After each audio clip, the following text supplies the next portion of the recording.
Mr. Charrier. Mr. Mulqueen. Back again. Another I love episode. Doing this. Yeah. I know, man. This is fun. It is so much fun. I told my wife, hey, tonight I just go and record something with Dan. And she said, are you enjoying it? I said, oh, it's like a me time, a moment. Yeah. Not me, but it's not related to anything else about handpan. And it's easy. And you just get to geek out and hang out. It's fun, exactly. Man. Yeah, no, it's excellent. I haven't seen you in a couple weeks, man. Yeah, that's your fault. You're always traveling, doing your concerts and shows. Just the summer months. You left me at home.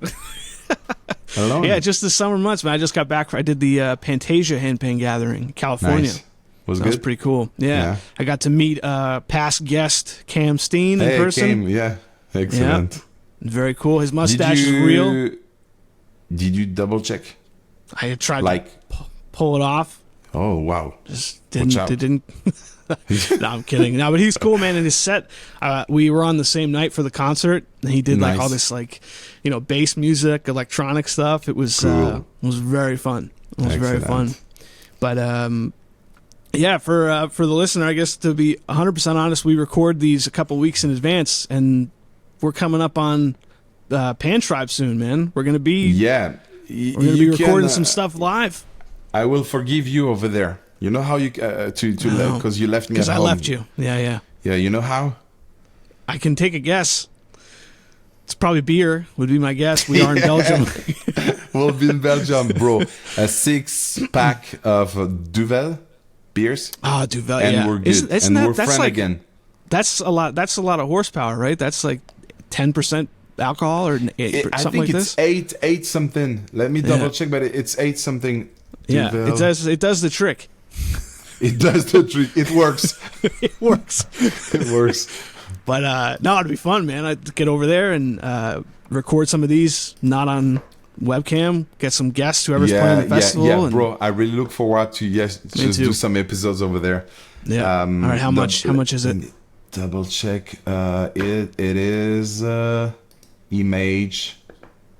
Now people are used to our podcast. They know we don't start right away. We always talk about punk rock. Anybody thinks that this is planned or we have a script, this is not the case.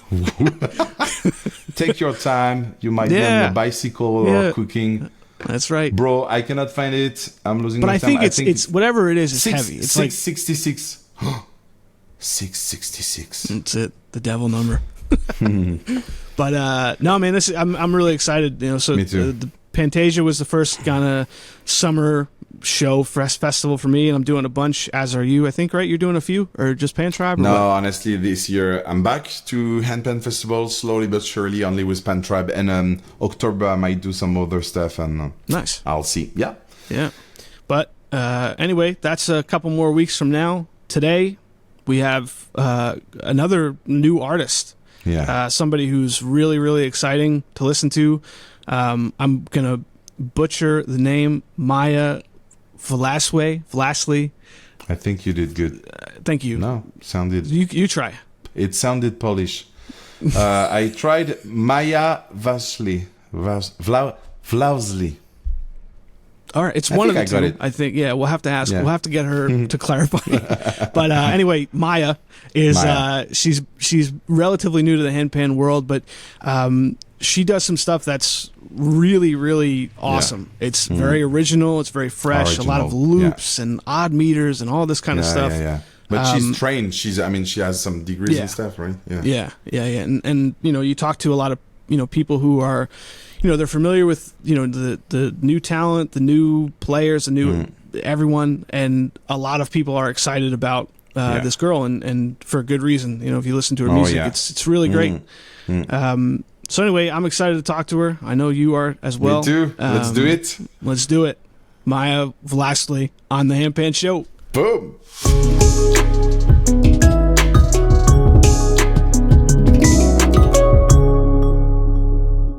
All right, Dave, here we are.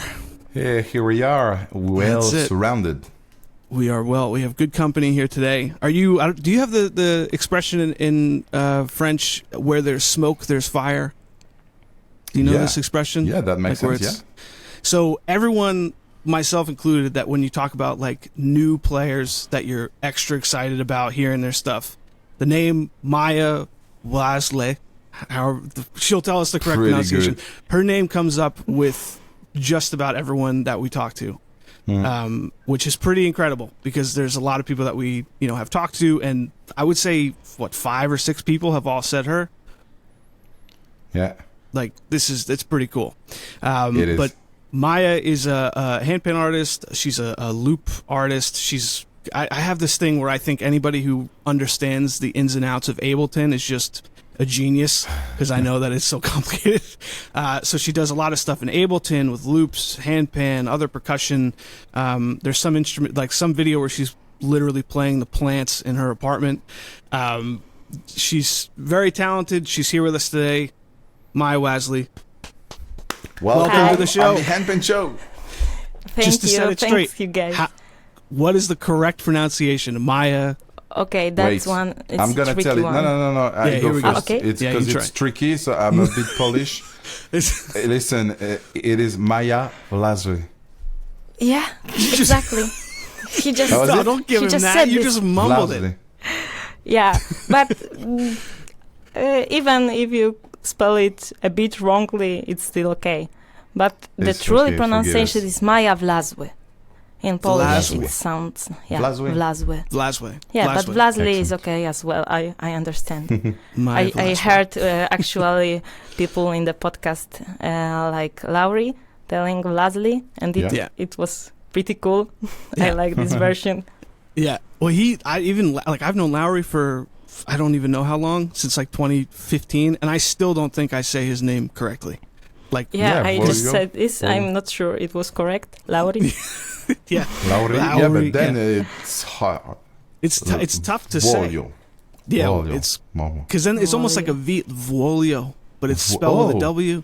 Yeah, dude, it's weird. I've been practicing. Volio. But anyway, we're here with Maja. Thank you so much for joining us. You are pretty new to handpan, correct? Yes, I'm So when new did you here. start? I bought my first handpan in late 2019, and I'm playing till today. But mostly I try to mix this with electronics, so maybe that my techniques of handpan can be much better after 3 years of playing, but I was focusing on something different for now. Yeah, that's awesome. And you started, I mean, only a couple of years ago, but you were like a classically trained percussionist, right? Yeah, exactly. I'm learning percussion since 17 years. Since I was a kid, I started to play percussion. After piano wasn't for me too much, I didn't like to practice and so on. And suddenly I saw percussion, and I said I want to try, and I tried, and now I'm playing this. I finished music academy playing percussion. And yeah, that's my background in classical percussion. Congrats. Thank you. Yeah, honestly, we feel when we watch your videos that you are, you know what you're doing with percussion. You play a lot of different ones, and yeah. So how did it all started? Like you've been playing, you play the timpani, right? Yeah, I played in some orchestras, even in China in a tour. Yeah, I played timpani, snares, and other classical percussion. I don't know how it started. It started like with the feeling it's an instrument for me. When I was a kid, somebody told my parents that I'm musically and I should try learning music for real. And I started learning in music school from the piano, but piano wasn't for me.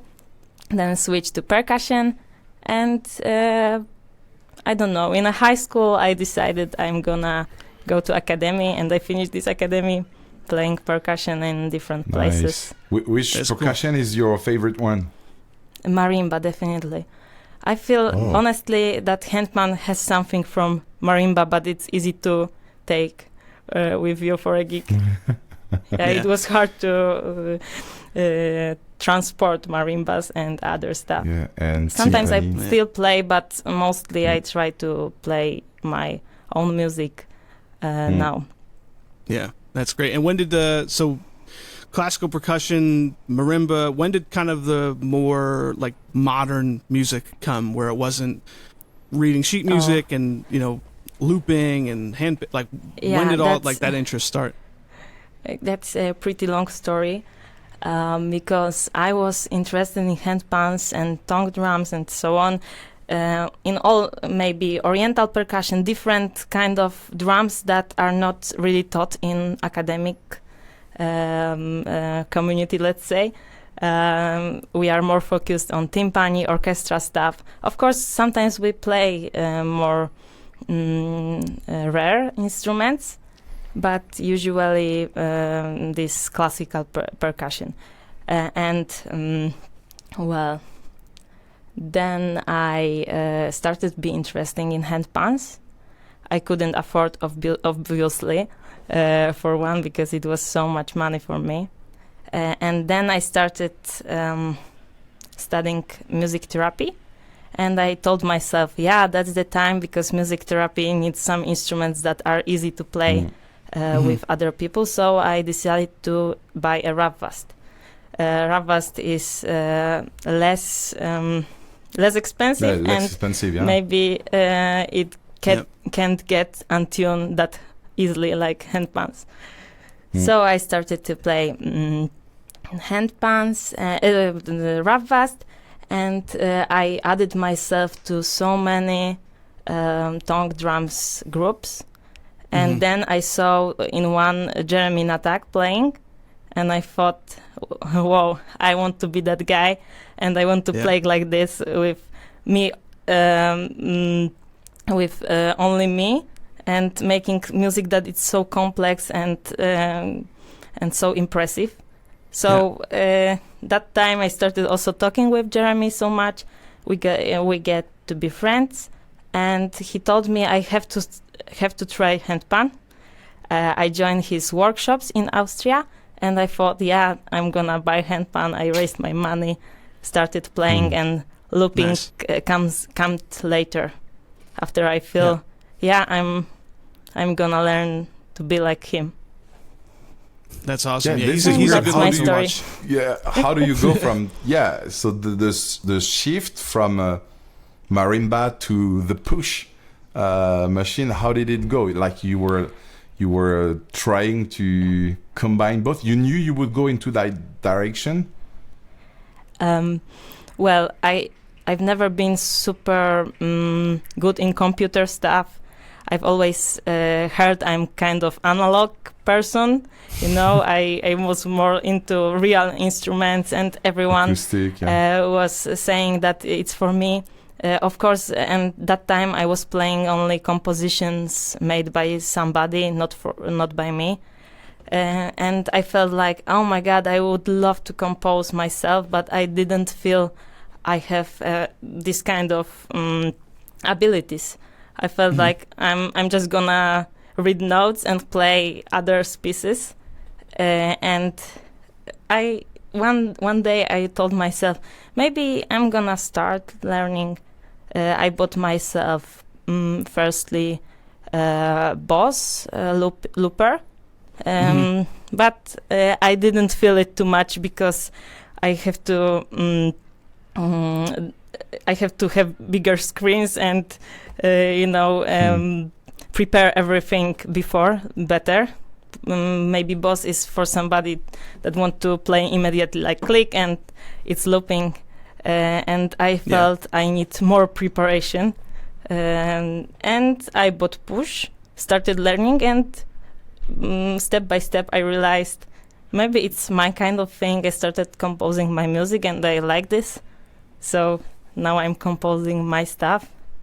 And I think some people like my pieces, so I keep creating. Yeah, a lot of people. And now I'm here in the handpan show. I am a fan. So at least you are guys interested in my music. Yeah, but and we're gonna get way more into your music and stuff. But you are very formally, classically educated and all, and something that I always like to ask, people who went through music college and are now professional musicians. When you look back on your experience at college, do you think that it really helped you to get where you are now, or do you think where you are now is mostly from trial and error and playing gigs and all this kind of stuff? I think I wouldn't be myself without all this education I got. Mm-hmm. Even if my professors were considering handpan more like a toy and always said, "Oh, what can you play on 9 notes?" And I said, sure. "Well, timpani is like usually 4 notes that you can just change the pitch with the pedal." Yeah, with the pedal. And they are so crazy about it. So I thought maybe they are wrong. And now I think they were definitely wrong, that the modern percussion is so needed in learning and creating, because there are so many new contemporary pieces, and I'm sure handpan will be one of the most it's hard popular. For a conservatory, for all these institutions to really accept the handpan. Like I heard so many jazz people or conservatory people. Laurent Sureau told me about that. Like it's hard to insert it within these structures and or even like when you're playing live and you kind of come across other musicians that are very formally trained. They're like, what can you do with that? Only one key. It's like there's a ton you could do. Don't hate it. Like you should just listen first, and then if you hate it, then we could talk after. But listen first. Yeah. But, so now as I'm finishing, to be honest, at Monday I have my defense, so it's a hard month for me. I finished studying sound design. What is this, your defense? Like a thesis defense. I don't know if in Polish. Oh yeah, when you finish. Graduation work. Yeah, I don't know if defense is a good word for this. Thesis, but I'm graduating. We say like final exams or whatever. Yeah, final exam from my graduation work. I have this at Monday. And I finished sound design. And during these studies, I had so many composition class lessons with so many composers, and I was showing handpan all the time, even on the Shama app, to show them how to write music for this, because they are so much interested in the instrument itself, but they don't know how to write it, how to use this, how to think about which notes can be played. I told them that it's not only to write the notes that are on the handpan, but also the movement sometimes is impossible to play. I got one piece made for me, for orchestra, maybe not for me, but for my handpan, because the composers were composing everything in the key I had a handpan. It was an orchestral piece for the church. I don't know in English how to say it, but we didn't play it finally because of the pandemic. So maybe one day there will be it will be played. Yeah, hopefully. Yeah, but something that I really like about especially the looping stuff, is a lot of times when you see, and this is not talking down to people who loop, but it's very kind of straightforward 4/4 a lot of the times anyway. That there's obviously exceptions like Bink Beats, and I know like Fred again does some looping that's really interesting. Connor, even in the handpan world, Connor Shafran does amazing stuff. But a lot of stuff is kind of straightforward, boom chicka boom chicka boom chicka. Yeah. But if you listen to your stuff, a lot of it, I'd listened to some that was in like 5/8 and 7/8, and these really kind of non-traditional stuff. 27/8. Like, is that on purpose, or is is that on purpose? Yeah, I love to make stuff like this, because I feel like my music is super easy to listen to. It's ambient. People keep saying it's super relaxing. I don't feel it relaxing, but I just agree with it. 27/8 is not relaxing. Yeah, if people feel it relaxing, so maybe sometimes I want to make it more tricky for the brain. Yeah. So if somebody is just listening to my music because it make them relaxed, it's okay. But if professional musicians or somebody who just get things better, realized my time signatures and some tricky polyrhythms, it's something interesting for brain. So maybe my music won't be considered that easy. And also, I really like different time signatures, mathematics into putting math into music, the polyrhythms, conical. It's my thing definitely. So that's it's hard to loop like this on the push because you usually have to hold the big time signature if you write it like 27th. 8 because I can't for now program the time signature like 7779. It's easier for me to just write the whole number. Yeah. So if you realize this, it's really nice to hear because usually people don't because they stop counting when they hear it's ambient. Right. Yeah, and it's kind of it's like an unfortunate, I think, like a side effect of handpan music, like what you were saying. Like, you could work, I mean, Dave and I have talked about this kind of joking, but it's serious, like where you could work on a fill or like something super technical and really difficult, all this different stuff. And at the end of the day, if you play it live, there's going to be the majority of people that say, wow, that's so relaxing. I just wanted to sleep. And you're like, like, what do I have to do to make you like not stay awake for this, you know? Somebody told me once that my music sounds a bit like from the shop or something. Like listening to this in the some hall, in some mall, elevator. Elevator. And I was like, that's okay. Awful. Yeah. If you count, no, elevator maybe is you not will this. say it's not like this. Is elevator? It's bossa nova. Which is also super technical. You know, like bossa nova music is really cool. Yeah. It's not that easy to play. No, but I think, guys, people, you know, they are tired. So whatever we play, they say it's relaxing, or you know, they just like the sound of the handpan. So even if you're doing some 7/8 or whatever, the sound they hear is relaxing and. Or they want to listen covers Minecraft, like on your last Minecraft, episode. Game of Thrones, and Star Wars, and Pirates of the Caribbean. And Pirates Caribbean. It's. What was that movie, Dave? What's the? When I see somebody dressed like pirate, I already know what will be played. I hate you. Yeah.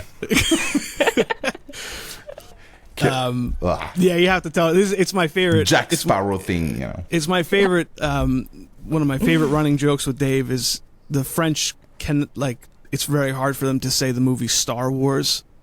So whenever it comes up in these interviews or talking, it's like, what was the name again? Okay, so I thought you were saying that for the Caribbean pirate, which is already hard to say, but Star Wars, yes, Star Wars is the best.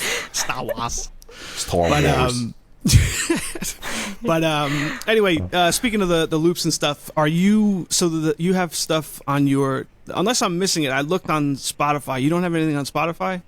No, I'm on Spotify only as a duo with my sister, who is a sound designer. Cool.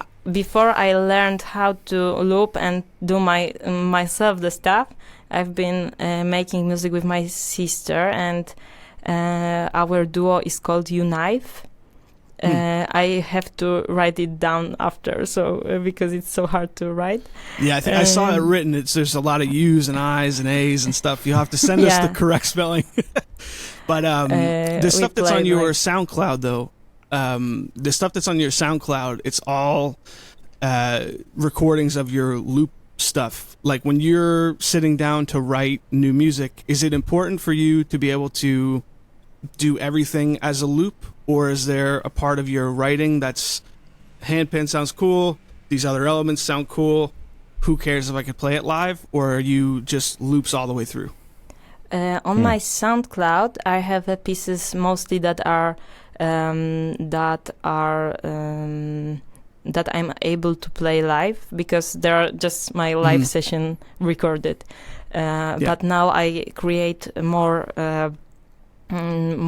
different stuff.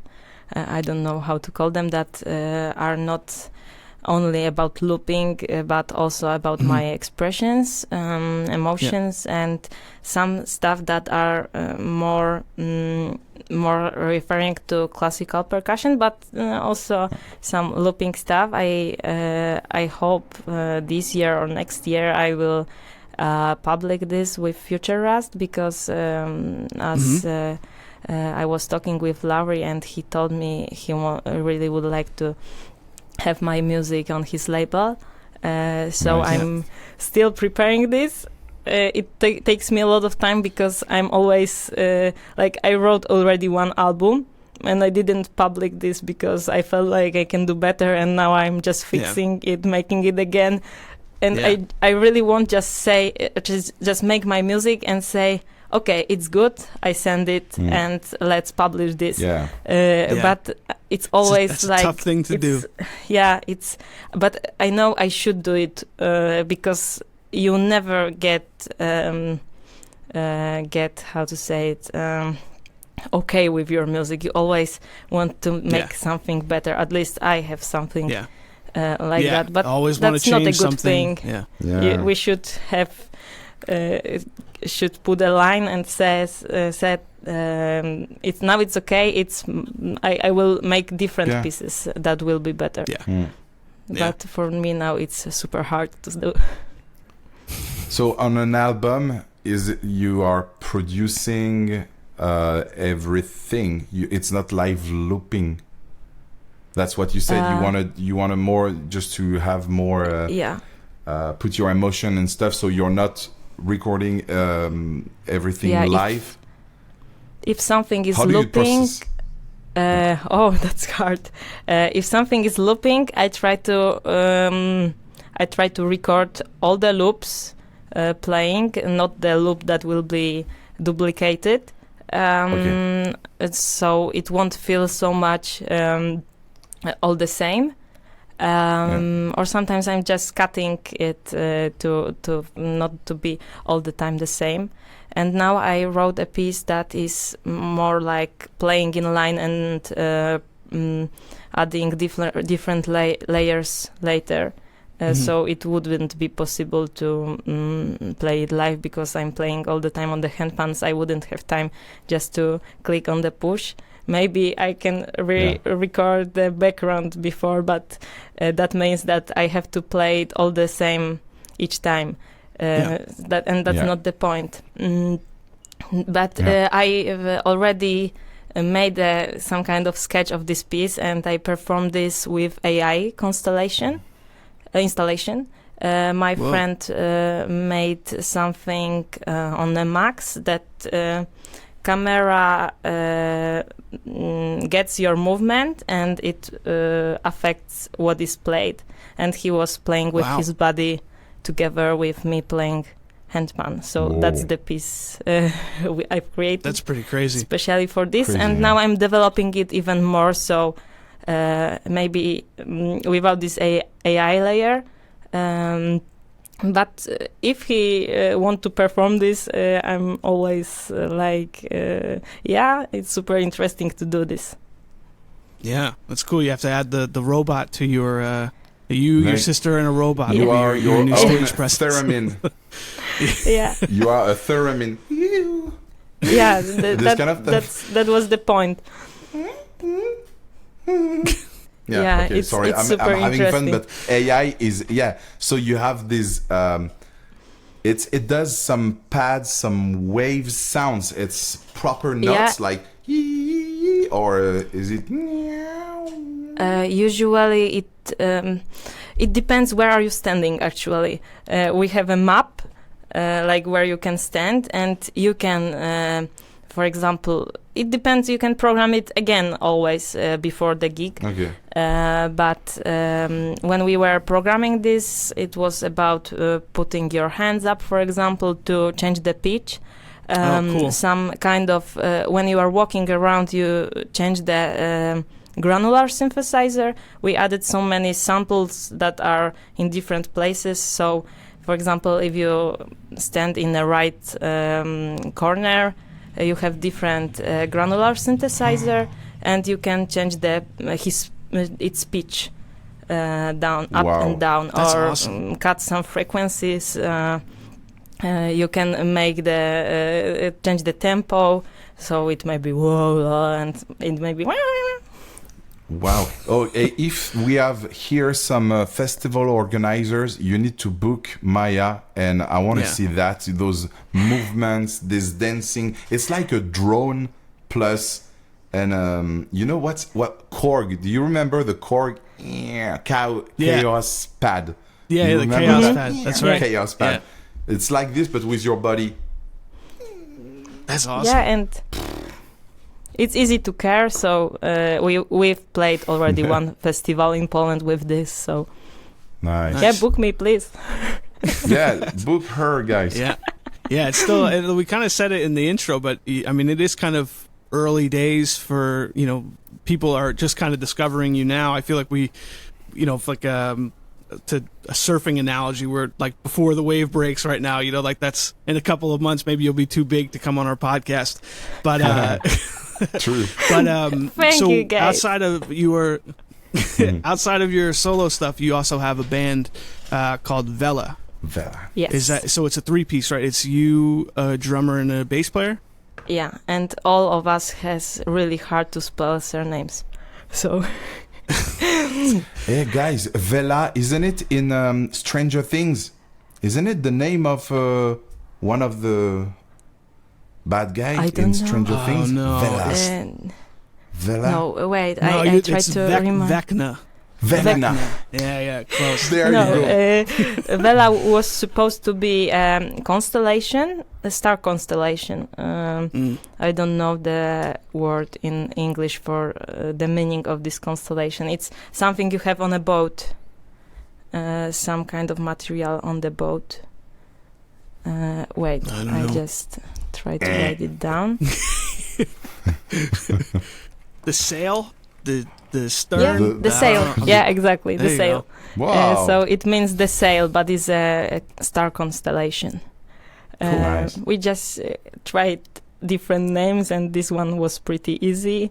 And we didn't see a band that has this name, but maybe there is. But on the Spotify, I didn't see. Yeah. Nice. So do we you guys play gig pretty regular? No, not now, because our bassist is now out of Poland for a few months, playing in different places, and we are playing together. So we will wait until he is back, and we are going to play some gigs, hopefully. Nice. But it's that's super hard to amplify handpan with drum set. So each time we get invited, we need a super good acoustic team to make it clear. I want to build an egg. I want to build a big egg, and you enter that egg. The mics are into the egg, and then you have enough room for the sound to really, breathe. Yeah, and I so get that it's like the cage for the drummer, but for the handpan player, you're in a bubble, and then you can play with. Yeah, it would work. That would be I cool. guess. So if you build this, folding one, I can test yeah, during our gig. I would love to. Yeah, it's a I'm really gonna put cool arrangement to the 3-piece like that. Do you know Color of Rhythm? Yes, of course. That's He's great. similar I love to, his music. Yeah. Oh, that's right. Yeah, he's on Future Us as well. But so the stuff that you guys make, is it similar to your looping, where it's kind of odd meter, kind of out there signatures, or is it kind of more pop music, straight down the middle? No, it's not. It's definitely not pop music. It's I would say it fusion. But when we created the idea of the band, we thought it's gonna be something like mathematic rock, but without guitar, and instead of guitar there is a handpan. So I would call this mathematic rock, but there is no guitar, so it doesn't sound like rock. It's still relaxing, let's say, as people consider this. But it's super hard to play those pieces we create. I usually have to be super focused because the time signature change all the time. But I love music like that. I love to count all the time, to feel my brain working, and still, it's not only about being hard to play, but I try our pieces to be still cool to listen to. I hope they are cool. Yeah, I try my best, and that's what we create. Do you listen to handpan music and especially some 4/4 music, or you're like allergic to that and you only listen? What do you listen to? Allergic to it? No, I'm not allergic to normal time signatures. I like so many handpan players, starting from Jeremy Natak, that inspired me to go into handpans because that was something different what I saw. And I think I wouldn't be a handpan player if he wasn't showing me his music. I love Jeremy. Yeah, if you watch this, great things to Jeremy. I love music by David Kucherman, by Nadishana. Nadishana is of course not 4/4. David usually not also. Kumea Sound, of course, Connor, Shafran,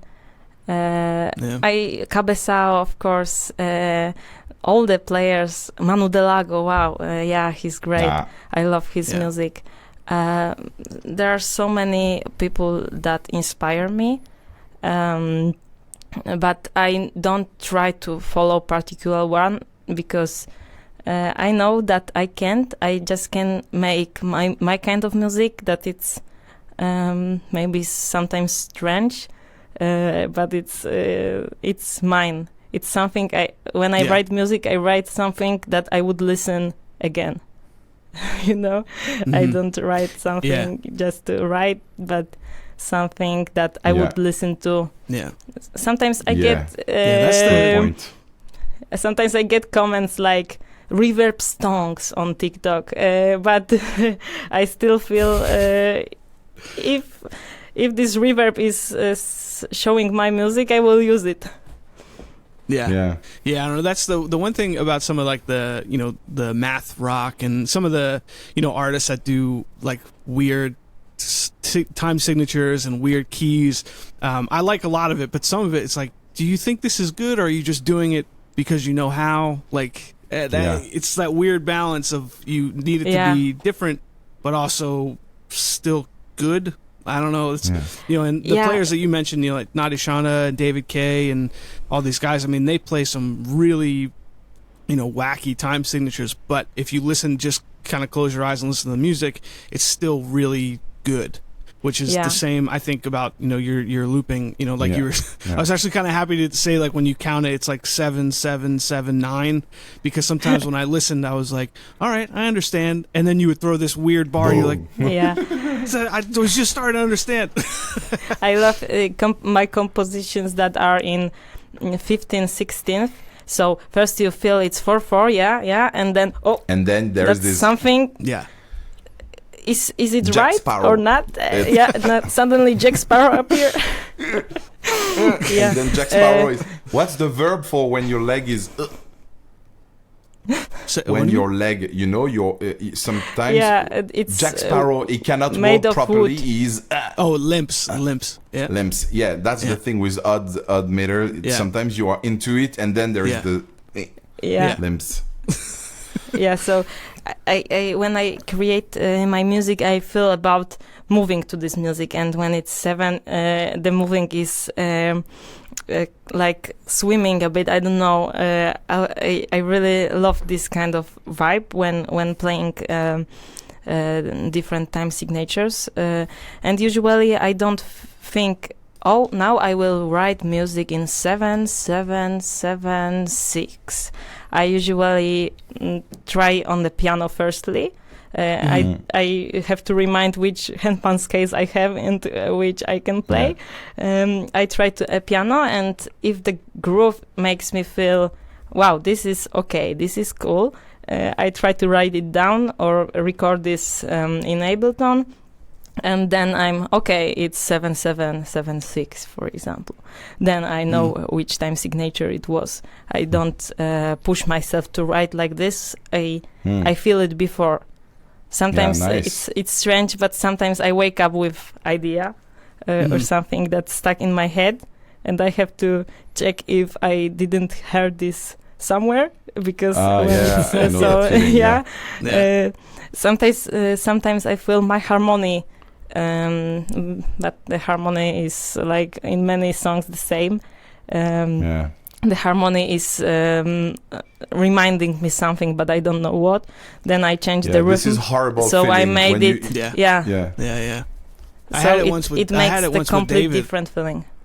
I had it once with. Remember this? That was when I was recording my album. Yeah, it was. I have this song called Bloodline. And when I wrote it, I was like, oh man, this is really cool. And I kind of, like when you wake up and you kind of like sit straight up in your bed, you're like, oh no, did I steal something? Like, I remember I sent David just a voice memo recording of the song. And I was like, I think I stole this from you. Oh my God. And he wrote back just like a whole page of ha-has. And he's like, no, like it's not even close.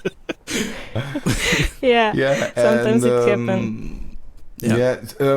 Music therapy. We wanted to know a little bit more about that. So you have a degree also for that. So you've been studying it. How did you start that? What was the process, the inspiration, and the goal? So this is a hard question again. It was like when I realized playing in orchestras is not yet my thing. I really enjoyed playing the music as a part of this, but I always felt the will to be somebody that is that people come for this person, not for the part of the bigger stuff.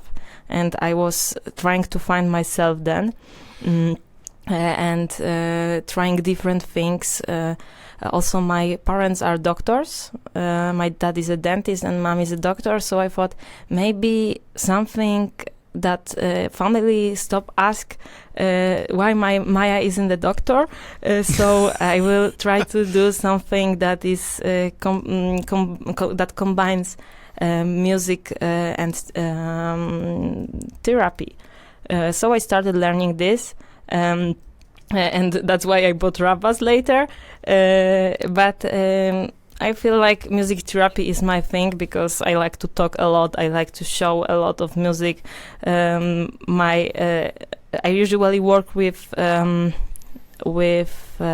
elderlies, like seniors. So I teach them konako, body percussion, and I just do what I like. I play handpan a lot. You can kill an elder. You can kill someone with this. But once I visited a place with elderlies that are have some kind of mental illness. I don't know how to say it in English. Mental like disease. Dementia, Alzheimer. And I started. I didn't know that there will be so many people that ill. I thought that I'm just going to a regular elderlies group, and I didn't know that, so I just did my usual work. And after that, the worker at the hospital told me that she never saw these people talking so much. She thought that what I did, and I was teaching them konakol, like takedimi and so on, recitating, and I didn't know that they are not talking usually. Nobody told me this, and she was like impressed, and she told me, "What did you do?" these people What did you never do? Yeah. say a word.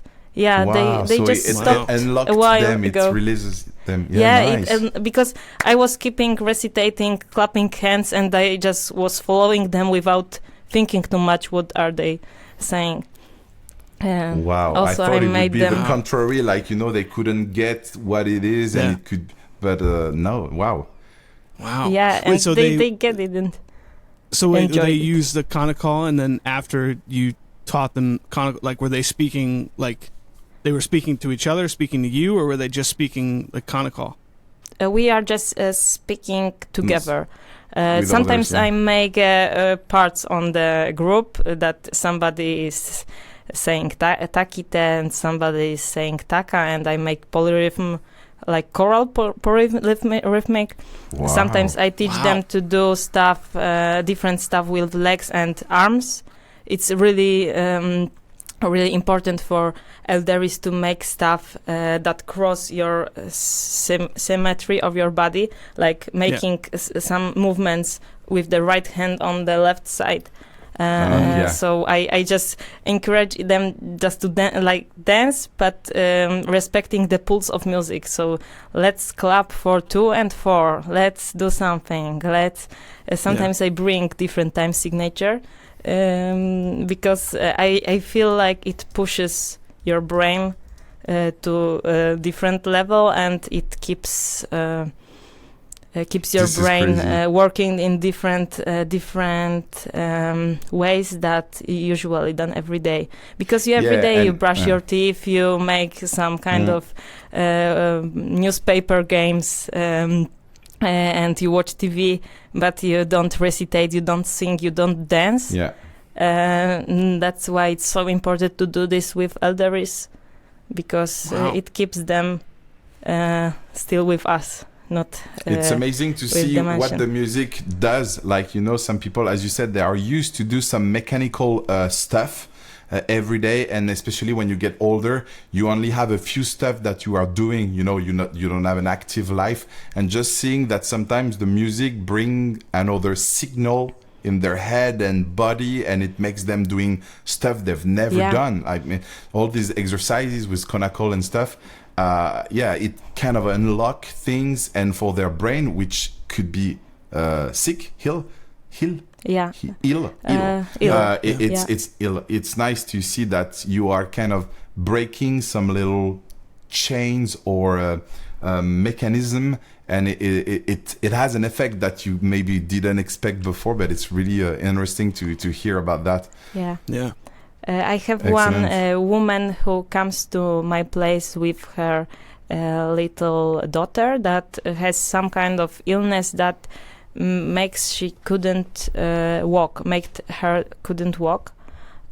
So she really liked my music classes. She of course went to so many different doctors. So not to be clear, it's not only my work that this girl is better now.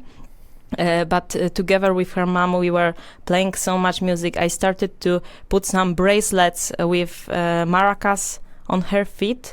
So she started pushing herself to move a bit her legs, and now she's walking. So the doctors told the mother that the daughter won't be walking. She will be just stuck as she is now. But I see how she grow, and it makes me feel super happy, uplift that there is nothing impossible. Of course, it's not only my work, it's also so many different therapists and doctors that help this. But the mom told me that music influenced her the most, that she started to move her legs and don't feel it's like a pain to work out. It was fun for her because she felt like she's playing music with her feet. Yeah, while doing some exercises and stuff. Yeah, that's music therapy. That whole universe has always seemed so interesting because it doesn't seem like there's one use for it. There's not one way to do it. There's not one standard. Have you done any of just rather than conical and the stuff crossing the center line and all this, like any of just listening? Like have you played any of your music for your patients? Yes. Yes, How do they react? Usually when I work that some part we are dancing, having fun with rhythm, and the second part is usually I call this how to say this, feelings, and I play music and I let people tell me what they feel. It's a really funny story because I was working once in a place with addicted people, drug addicted, alcohol addicted, and I saw, there is so many different people there, and I saw one guy that was bald, wearing this kind of how to say this, wearing clothes that makes him look dangerous. Like if you met somebody on bad boy vibe, when you met him in the night corner, you would just go away.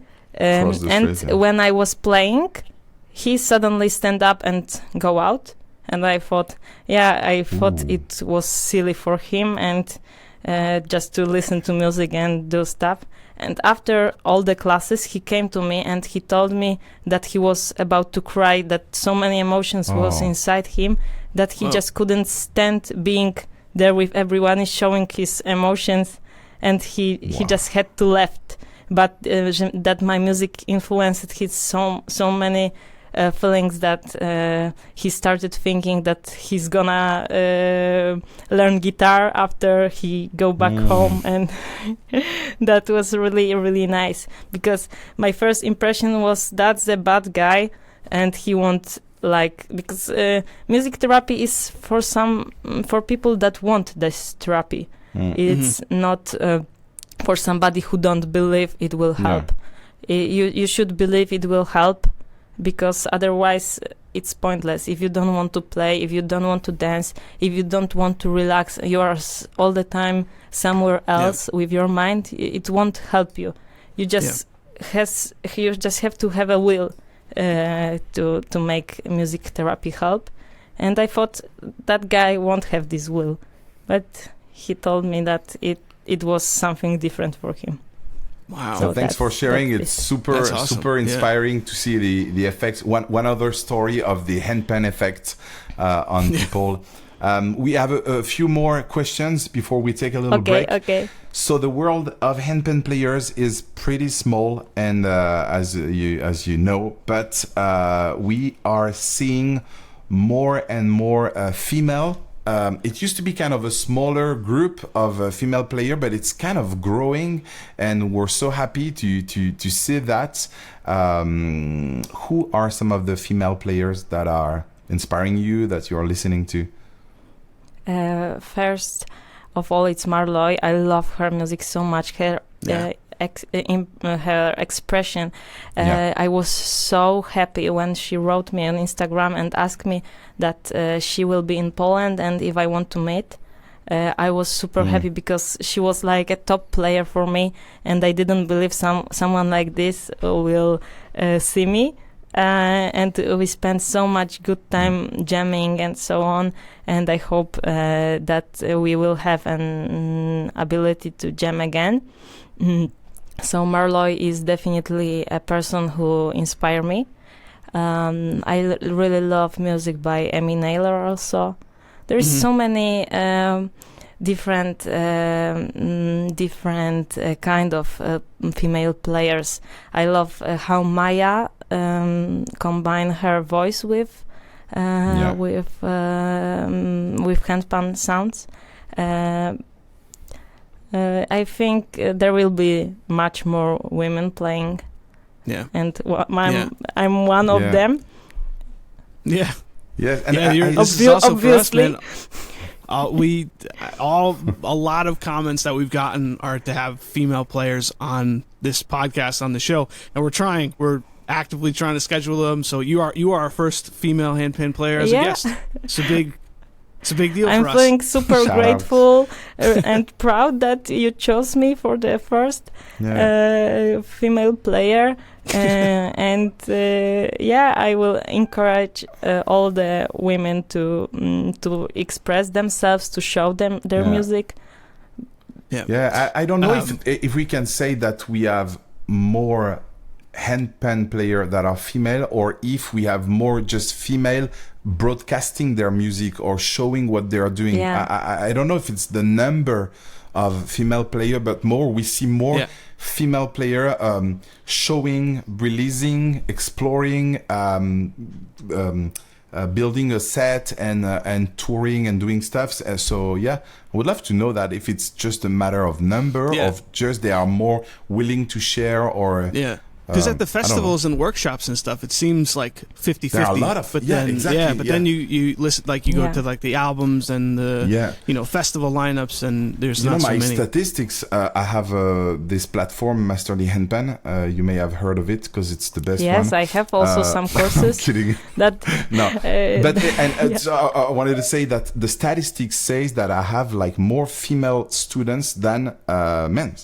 So statistically, if we keep that mathematic, we should have finish my sentence then. You know what I'm saying? If we have that statistics, it tells that we should have the same amount of female releasing stuff. So maybe it's a matter of releasing or wanting to go live and to do this professionally. Yeah.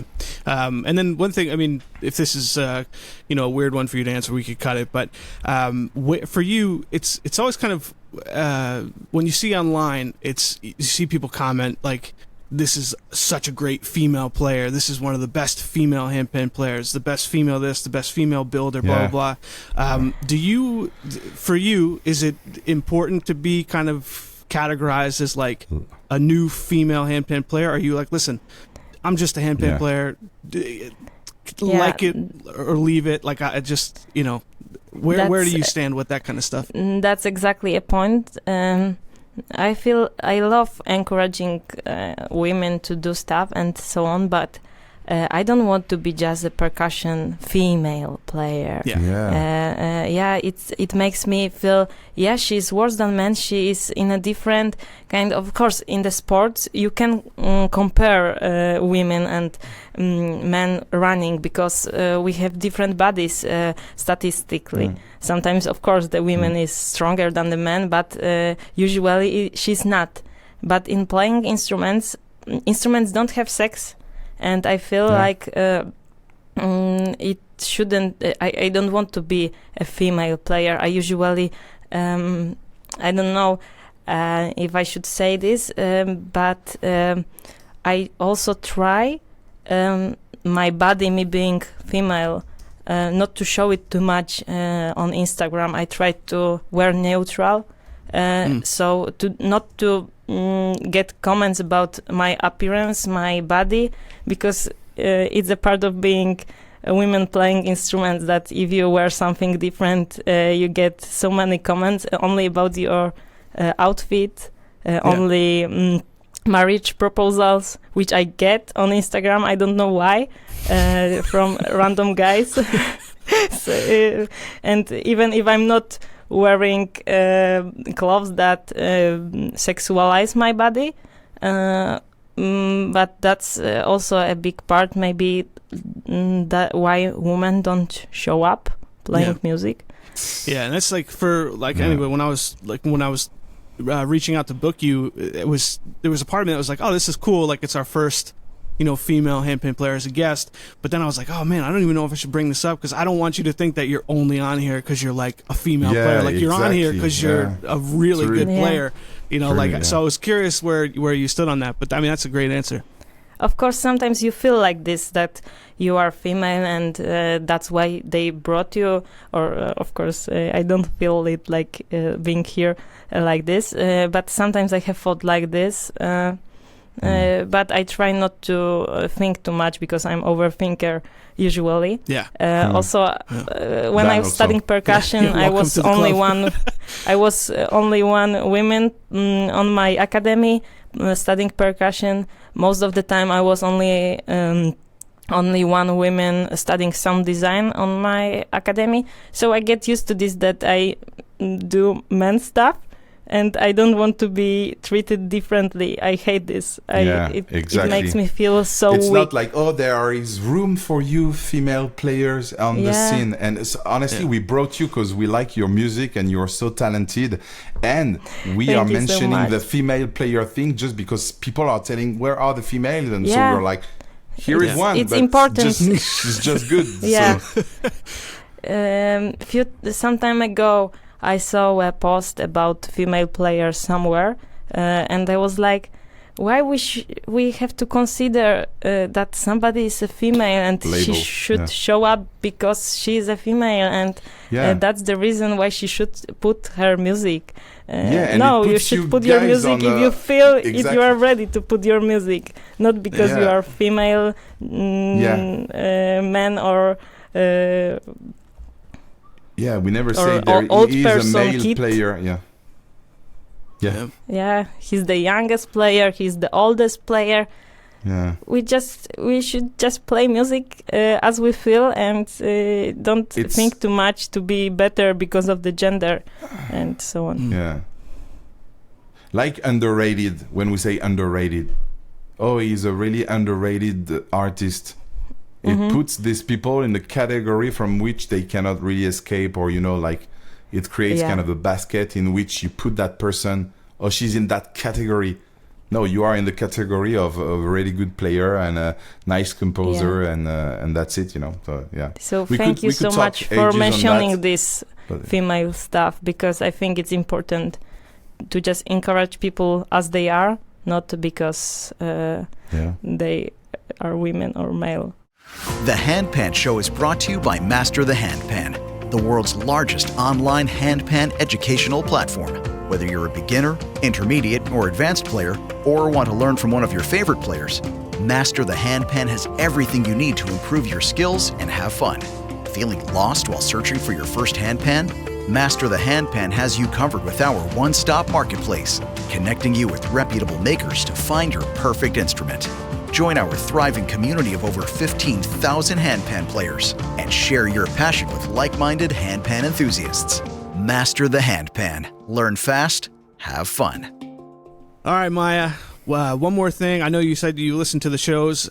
We appreciate it. Thank you. So the last thing we want to do is a quick rapid-fire game. We ask some questions that are not exactly handpan focused.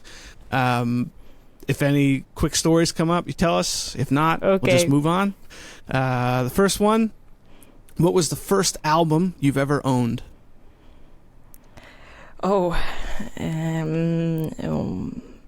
Maybe that will be funny, because first album I got was X-Japan.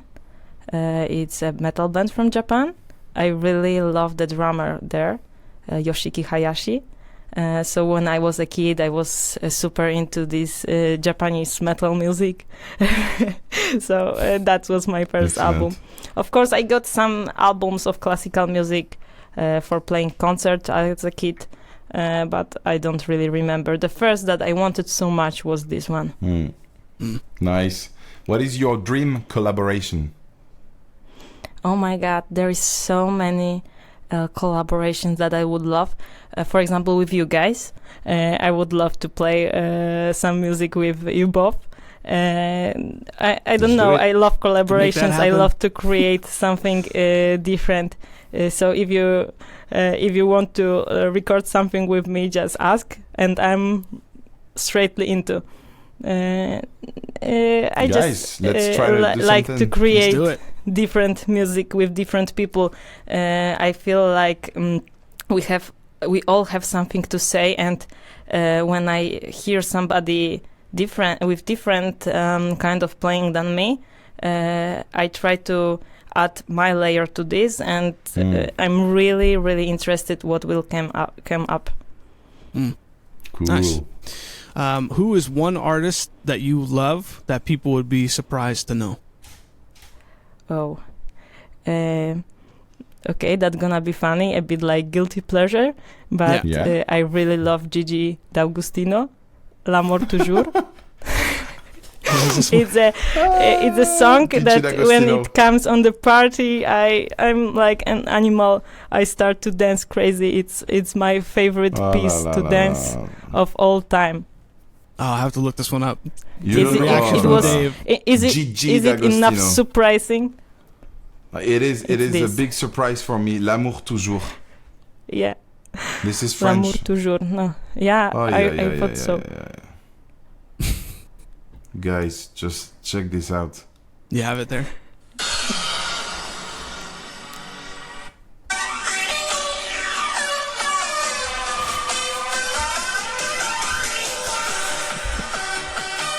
It's that's my song. This is Eurodance. We call this type of music Eurodance, and this reminds me when I was really young at some parties. I was the guy sitting, waiting to dance with someone. The guy, and everyone is having fun. And I'm like, look, they are so at ease with their bodies, and I'm like, you're in the corner, like I didn't even want to dance anyway. Yeah, I just want to drink. When I hear this music, I'm one of those people who you were watching at parties. Yeah, watching at people, and you're like, immediately on the dancing floor. And you develop these habits of saying, I don't like to dance. I'm the dark guy, but inside of you, you're like, they are having fun and not me. Yeah. Okay, I don't want to start a therapy. I don't want to start a therapy right now, especially with therapists. Put some better music on. Dave's sad now. Yeah. Okay, I have we have some other questions. What is right now on your bedside table? Oh, no light. That's a hard bed table, right? I think my diary. Diary. Diary? We should say diary or diary for the thing you take. Diaries. No, it's not for the milk drinking. So I have those notes that sometimes when I have something interesting in my dreams, I write it down. If there is a music that I got in my dream, I write it down in the middle of the night, and when I wake up, I don't understand anything what I wrote. Nice. So usually it goes somewhere else, and I'm waiting until it comes to my head again. But sometimes I write in the middle of the night what I was saying, but not in a musical notes, but in the rhythm. So that's why later I don't understand it completely, because I write it with the syllables, not in a conical, but just something that I would sing with. And totally, I don't understand anything what I wrote. Tararara, something like this, and what I wanted to write. So if I don't sing it till I wake up fully, I will not remember this. But I will write, and some people have dreams of flying and time travel, and you wake up dreaming in 2742 or whatever. Yeah, but of course I have some super strange dreams sometimes that makes me feel I'm crazy, maybe because of those dreams. Give us one. Let us hear one. Okay, I will give you the strangest I got as a kid.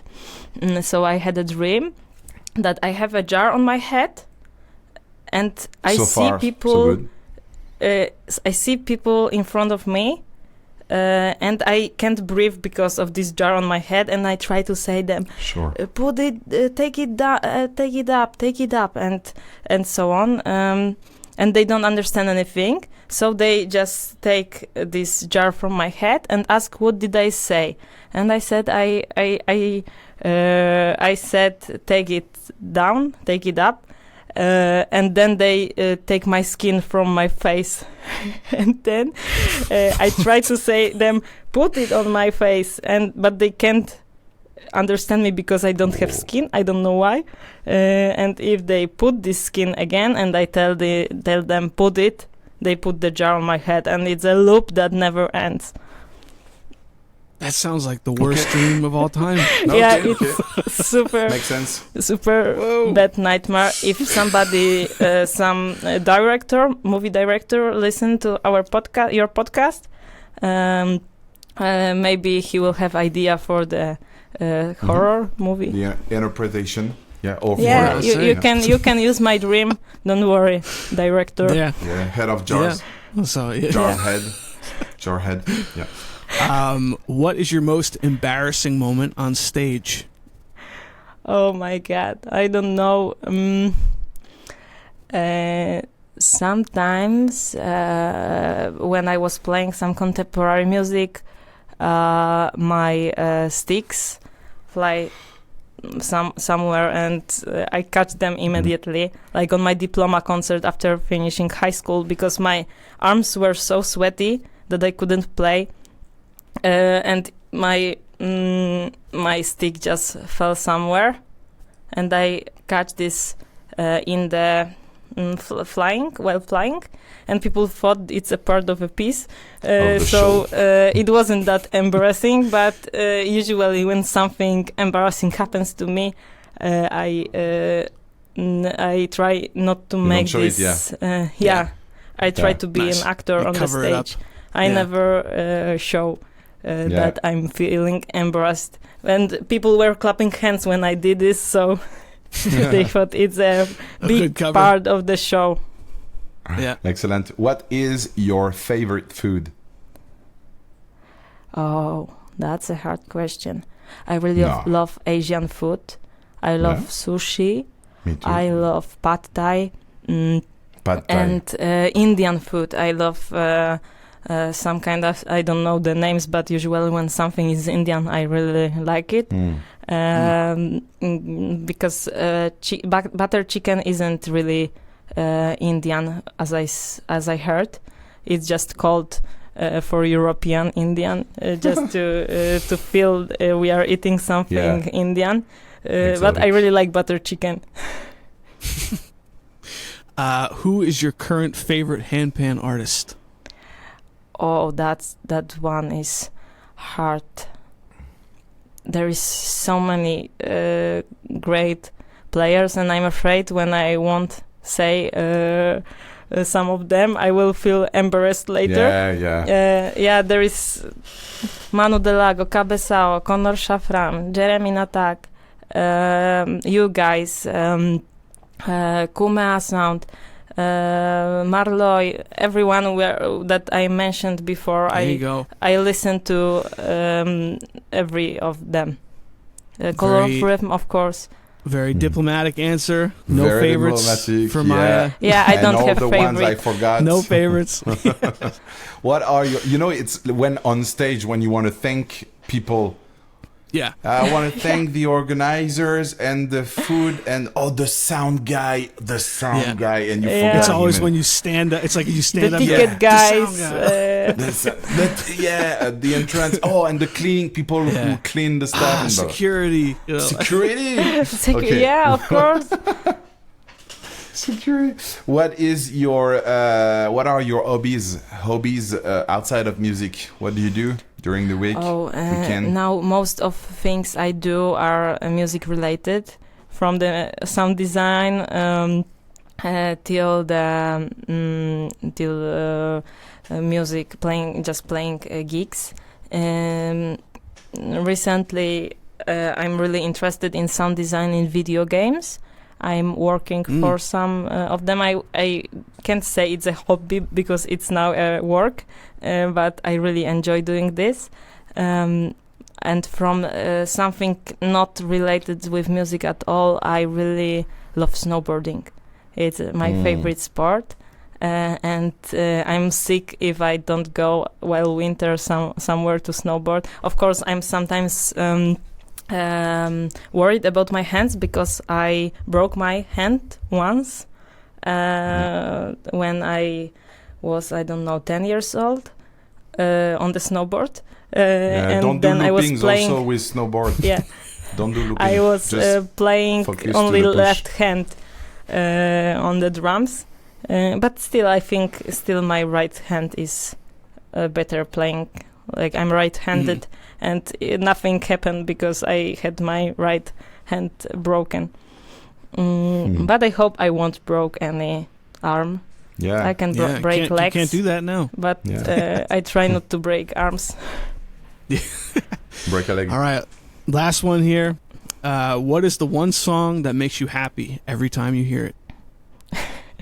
Gigi D'Agostino. But I have so many, especially related to my childhood memories stuff. They are always making me smile, like Bass Hunter, Gigi D'Agostino, some kind of party songs that reminds me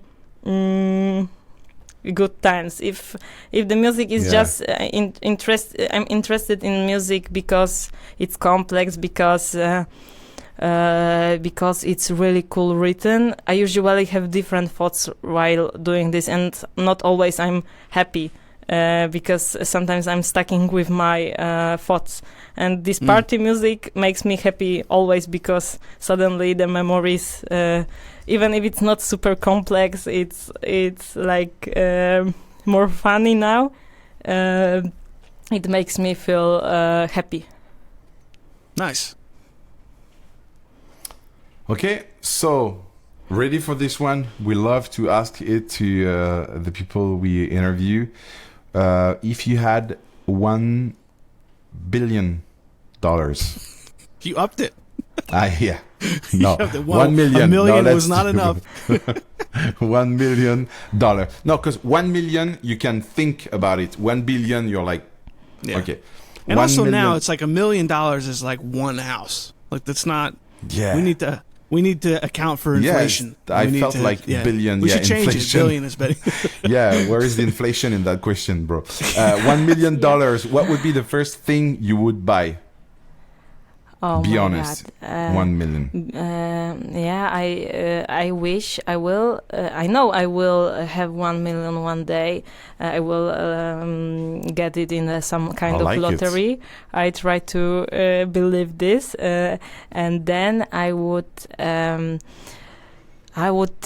definitely build a home studio, because I think in Poland it would be enough. To have some kind of live room to get my friends playing music live and record this in kind of living room.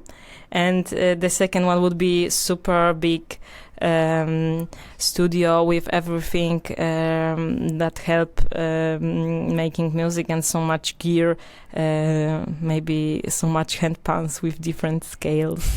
A place for therapy, like where there will be pillows, just to have people enjoying music, making relaxing concerts, and normal concerts. Definitely, I would just build something that combines a studio with a house, so everything is about music there. Nice. That's awesome. All right, well, thank you for playing our game. Before we let you go, are you going to be at any of the handpan festivals this summer, either playing or attending or anything? For now, I'm going to be on Pangonia Festival in Berlin in less than 2 weeks, I guess, because Berlin is super close to Bydgoszcz, and I'm super happy that there are some near festivals. I think I will go to Singading, if my schedule will fit this. I would love to go also to different festivals, but I'm not sure if the flight costs won't affect me too much, because traveling so much this summer would make me poor. And I think we will have some interesting festival coming in Poland. Nice. But for now, there is no official info, so I don't know if I'm led to say. But I hope everything will come, and we will have our first handpan festival in Poland, and that there will be much more festivals later. Yeah, I would love to organize one myself one day. Yeah, Pole handpan. and I would invite and I would invite you guys if I will make one festival myself. You know I what? hope so. In Bydgoszcz. I'm gonna buy the domain www.polhandpan.com. Polhandpan. And I will sell it to you guys very expensive. Yeah. Okay. Well, if you make it to Pan Tribe, Dave and I will both be there, and we'll have beers and listen to, what was the song? What is it? Gigi what? Gigi Gigi D'Agostino. D'Agostino. That's it. Just have beers, listen to Gigi D'Agostino, and it'll be fun. But all right, last thing. Plan. Where On can Pan Tribe, people? right? That's right, Pan Tribe. Yeah. Where can people find you online? On Spotify as Unife, I will write down the name later. Yeah, we'll put it in the.